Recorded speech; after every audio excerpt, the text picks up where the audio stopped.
Here's my video for how to play He by Jars of Clay in the alternate tuning. I painstakingly went over all the chords that were suggested in the book, which from what I can tell are pretty darn good. Based on, I looked at the tuning, I looked at the chords and what the chord was made up of, the first that being the root note, the third and the fifth, and then figuring out how that affected the tuning, because the tuning cuts out the third. And then with some chords, it said play a G major, so I decided, okay, I got to put the third back in there somehow, which meant playing a G that was like this to get that B back in the chord. The G major being made up of a G, a B, and a D note. So there's my, anyway, but yeah. So that's just a little glimpse into how that went. I'm going to give you the fruits of my labor here.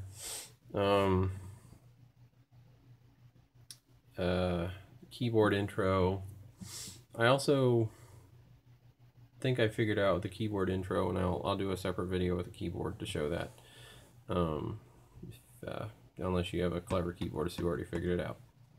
So anyway, let's just start in with the guitar intro and the first verse, and I'm going to play and I'm going to sing so you can see where chords follow with lyrics, with all this stuff that they do. Here we go.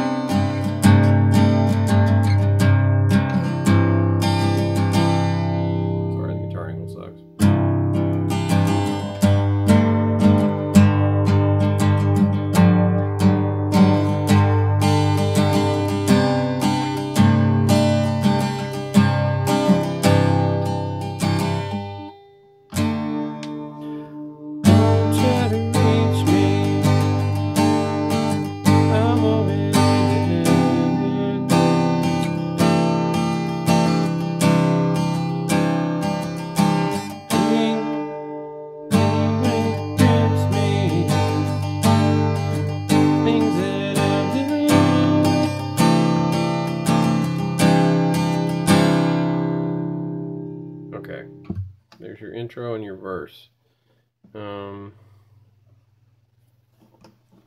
So that was there was a guy who made a great video showing us the intro.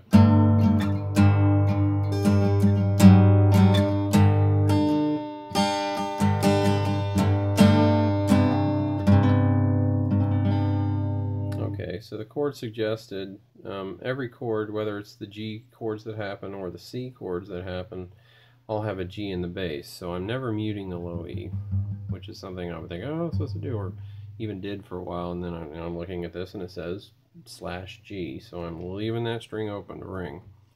So yeah.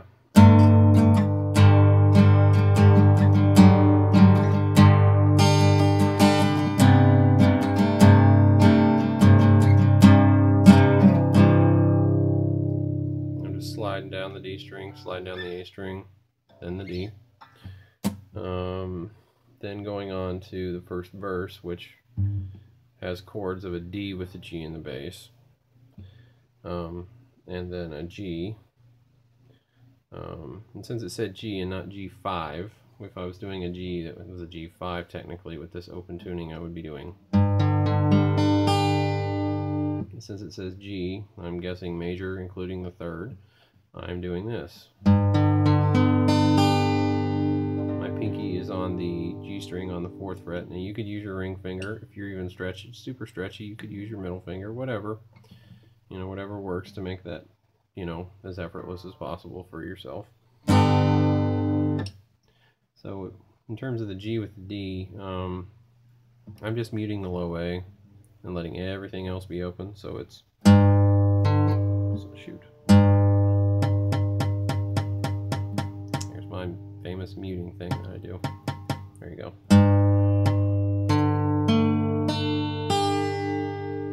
G, so.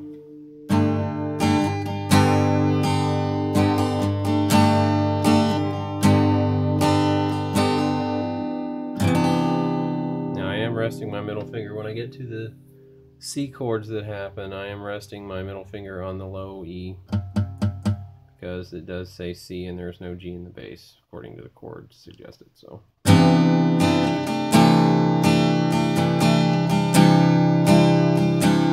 my pinky's not doing anything, it's just bent in because I'm not brain clever enough to remind my pinky not to bend in when I'm doing that stuff. It's just what it looks like. Is kind of, it looks like a power chord, but because it's a weird tuning, it's making it, you know, weird. So oh, okay, now I'm on the wrong, sorry, that was the wrong thing. D and G strings. I'm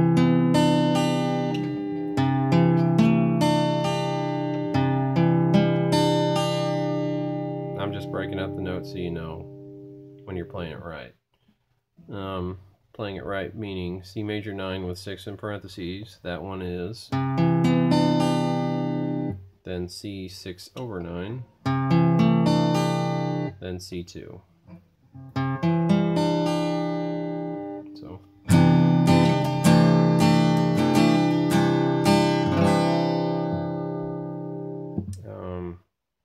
And that whole sequence of chords happens twice. The pain when it grips me. That kind of stuff until we get to the first pre-chorus. One thing that I hear on the record that may not happen until the second verse, I can't remember, that's overloading on detail, but anyway, something else you can do, you're gonna have, I hear this.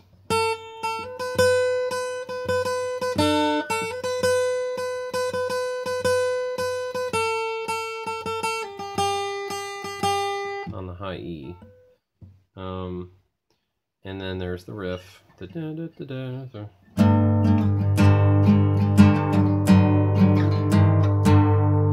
So if you have this with the riff still going on, being played along with it, and then you hear this. So that's what, 3 parts going on? So it's either, at least you could do that, have your buddy player, or you can have this way of going during the verses.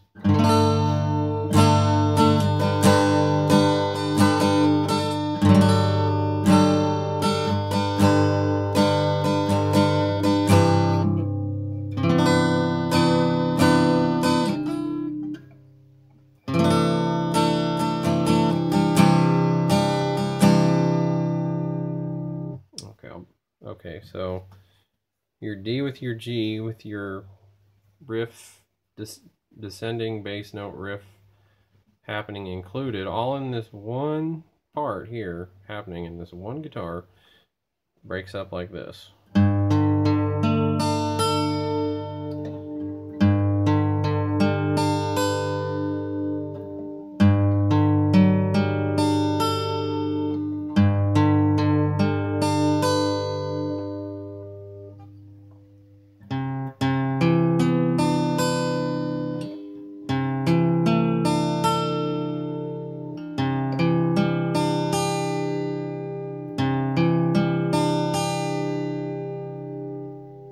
Play that in real time again. I'll play it a little slower than real time.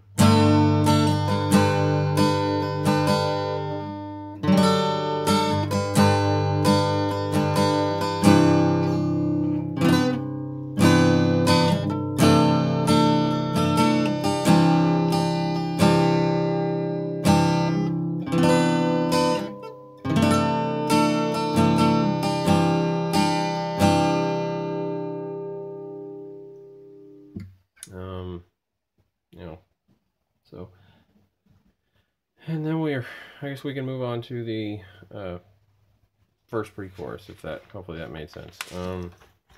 But yeah, there it is all together, and I like it. I like the way that sounds. I love that.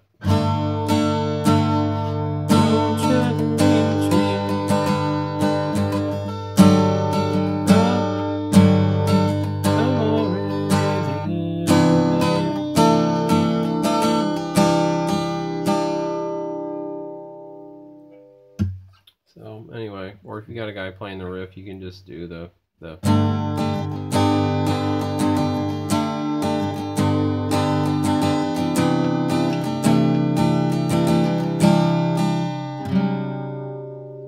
yeah. So okay, first pre-chorus.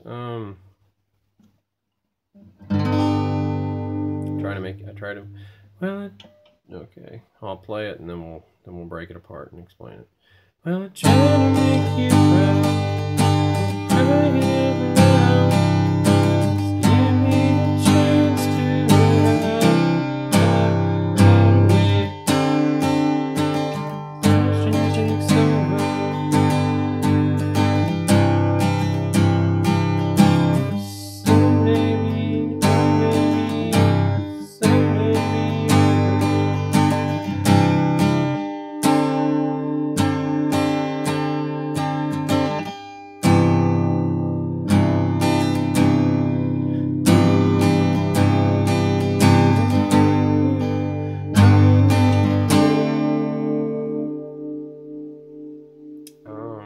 So C, okay, so there was that. G suspended for G major this way.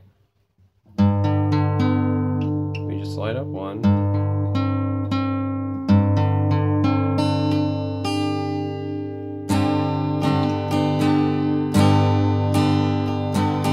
To G.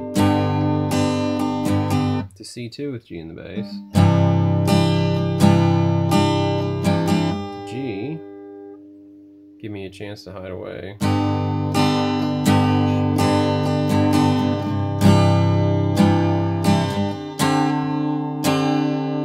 That's your D7 suspended. That thing that you were doing like this, maybe, in standard, was just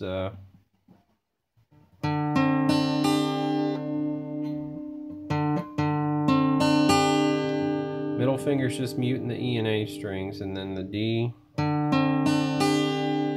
And that's on the 5th fret. It's for your D7 suspended. Instruction manual. Suggested chord. Then exhaustion takes over. Back hurts. My back hurts. G suspended, G, C2 with G.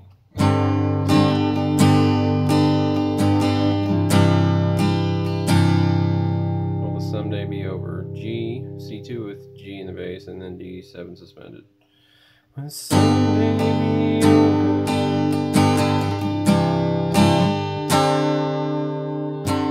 Muting them. C69. That must, I guess that's your.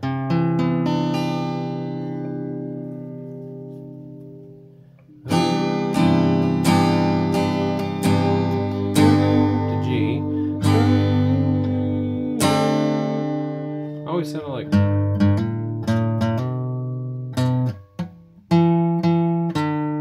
sounds like that's what the bass is doing, and maybe the bass has that part covered and that's why that sounds that way, and the guitar can be what it was there with the C6/9/G to the G to the D7 suspended. Or one could go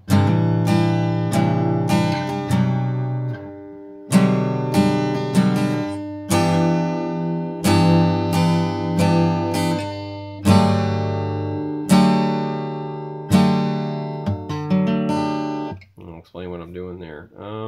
So 2nd fret, both the E and D strings, so sliding up, or I could even pointer on the A string 2nd fret, and these two guys are there. I don't know, and then that whole shape just jumps down to the next set of strings. And then I go, you can do that, or I even put my pinky on the D string on the 4th fret.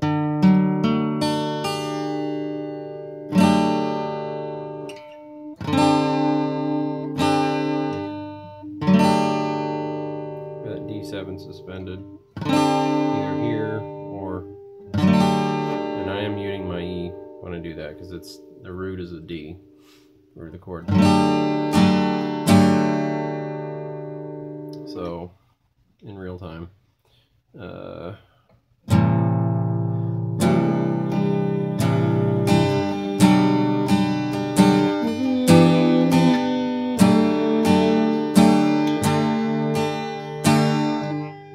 Okay, first chorus.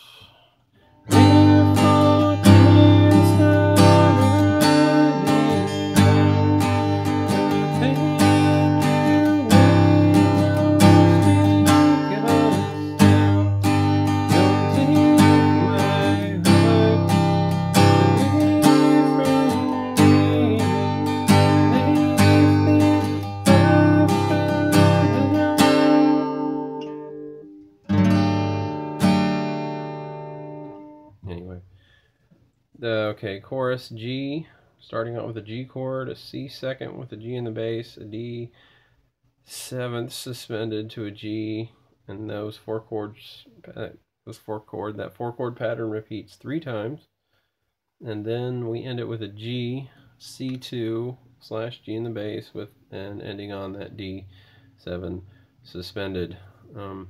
Yeah, this video is probably painful if you're still with me. I understand. I just wanted to be thorough and didn't mind taking a long time to do it. That's why I'm doing it this way. I even made a note that the electric guitar continues openly strumming each chord. I don't know why I said that. But yeah, so there's that. So anyway, G.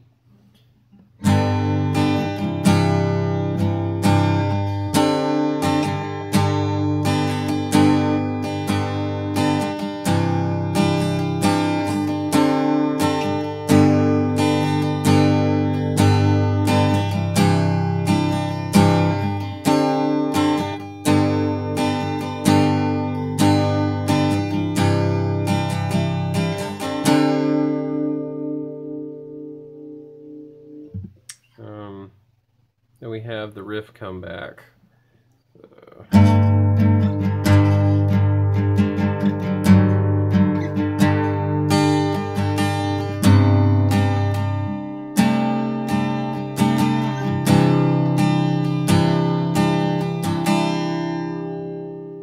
You know, and yeah, you can play that, you know, the way I did that.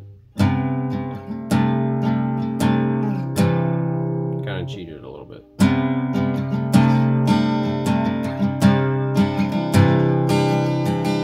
And the second verse, Daddy Don't You Love Me, and it's the same chord pattern that we did for the first verse.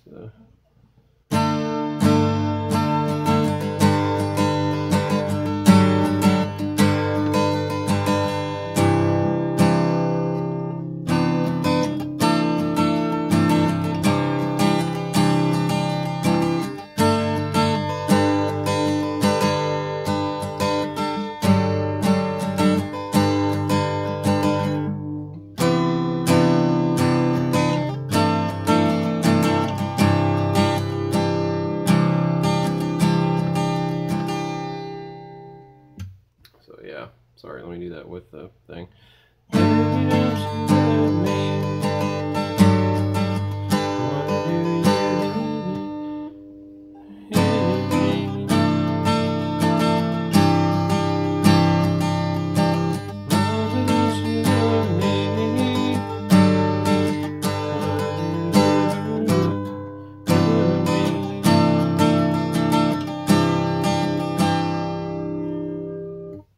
Okay, and then we're moving on to another pre-chorus, which, I don't know. Okay, let's see.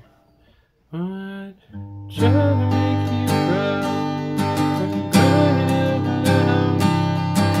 Give me a chance to have a way. Motion takes over.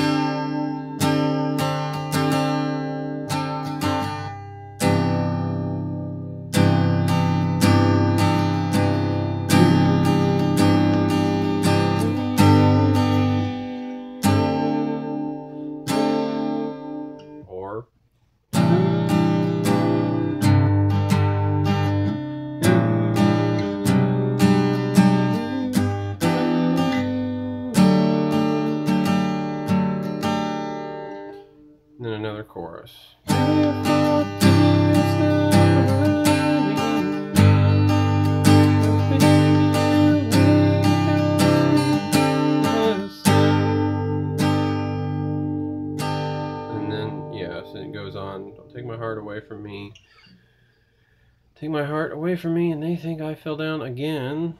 And then we have this thing, this interlude with a C minor. I'll play it. We'll just play it. E flat.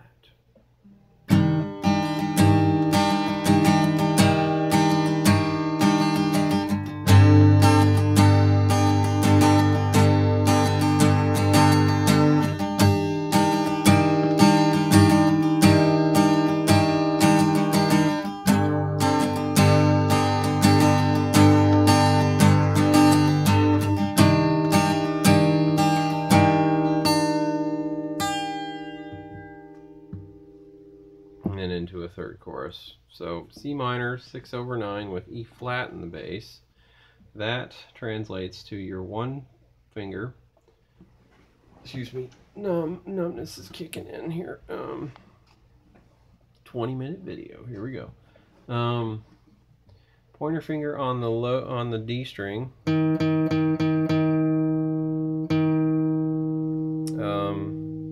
To get the. If your E flat is your bass root, the slash for E flat, then I'm not going to let my, although it probably wouldn't sound horrible if you did, but if we're playing it correctly the way that we're suggested to play it, then I would rest my middle finger between my E and A strings here. Just rest it so they're muted. And then you can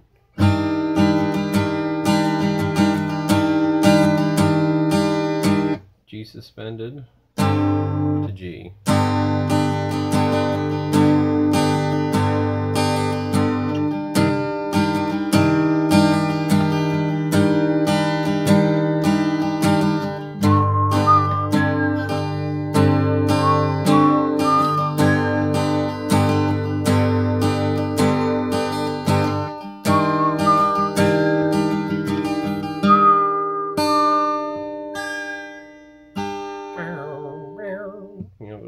Chorus effect that the electric guitar or whatever that is has. I'm sorry, my back is hurting, and oh my gosh, the video is long.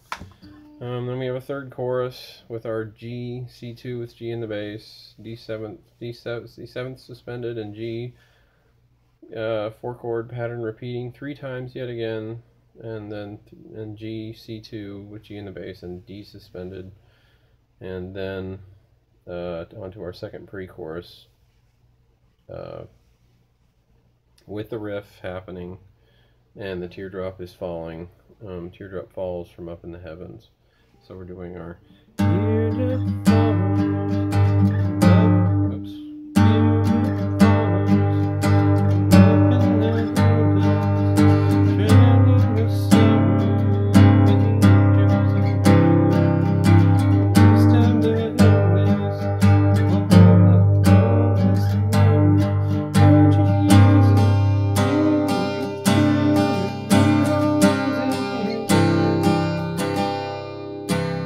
Fade out.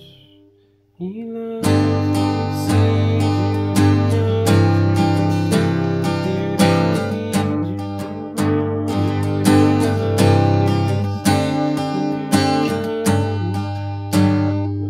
crash and burn in here.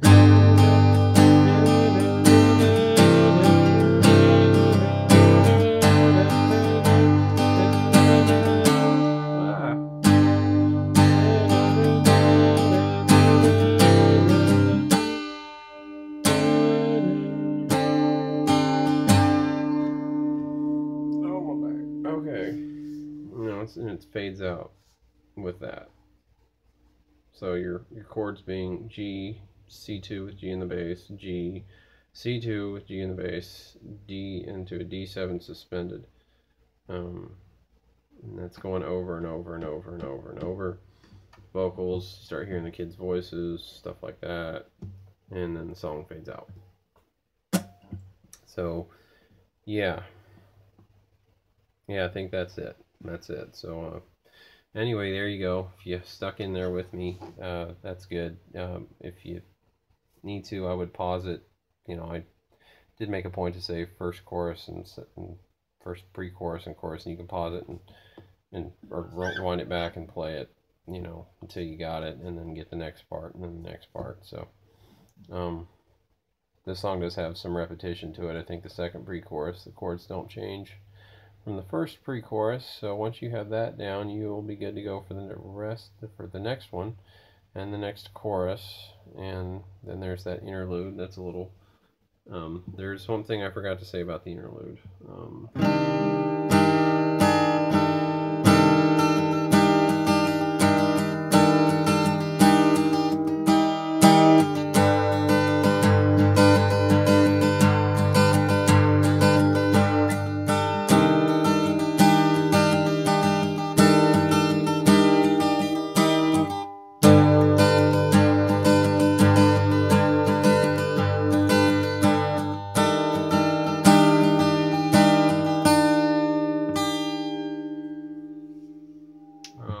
So on top of keeping those muted for that C minor 6/9 / E flat in the bass chord, there's the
Okay, so yeah, there's that. There's sort of like how in the verses there's the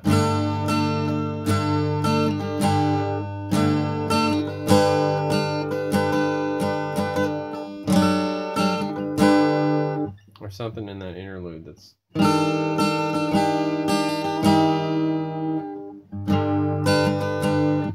so anyway, that's the things that I think I'm hearing or have been hearing wrong for years now. So anyway, yeah, this video is really long, and I apologize for that. And of course, pause it until you get the part that you're trying to get down. And if the angles were bad, I'm sorry. And yeah, okay, but if it did help, let me know. You know, it's a good song to play for your church, to think about families where kids are getting, bad things are happening to kids. It shouldn't be happening to kids. Parents, of all people, are the one doing them. They're supposed to be the cornerstone of families, and that's something we got to pray about and work on and shine right out of this world, that kind of yucky stuff. So yeah, let that song translate to a ministry there. So all right, guys, keep learning.